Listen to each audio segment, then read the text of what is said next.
কিছুতেই যেন নতি স্বীকার করতে চান না ইরানের সর্বোচ্চ নেতা আয়াতুল্লাহ আলী খামেনি। ওয়াশিংটনের ক্রমাগত হুমকি আর পারস্য উপসাগরে মার্কিন রণতরীর গর্জন শুনেও নির্ভয়ে প্রকাশ্যেই ঘুরে বেড়াচ্ছেন খামেনি, যোগ দিচ্ছেন রাষ্ট্রীয় কর্মসূচিতে। 31 জানুয়ারি ইসলামী বিপ্লবের 37তম বার্ষিকীতে নাতিকে সঙ্গে নিয়ে বিপ্লবের স্থপতি আয়াতুল্লাহ রুহুল্লাহ খোমেনির মাজার জিয়ারত করেন আয়াতুল্লাহ আলী খামেনি। যুদ্ধের দামামা আর পশ্চিমা শক্তির ক্রমাগত চাপের মুখেও তার এই কর্মসূচি পালন যেন বিপ্লবের আদি আদর্শে অবিচল থাকার এক প্রকাশ্য ঘোষণা, যেখানে আপোষ কিংবা নতি স্বীকারের কোনো সুযোগই নেই।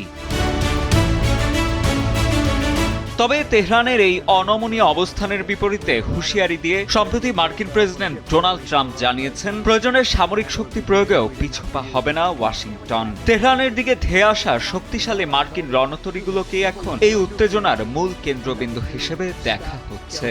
যদিও ইরানের পররাষ্ট্রমন্ত্রী আব্বাস আরাকচি স্পষ্ট করে দিয়েছেন যে জাতীয় প্রতিরক্ষার বিষয়ে কোনো দর কষাকষিতে যাবে না ইরান। দুই পরাশক্তির এই বিপরীতমুখী অবস্থান এখন মধ্যপ্রাচ্যের স্থিতিশীলতাকে এক চরম অনিশ্চয়তার মুখে ঠেলে দিয়েছে।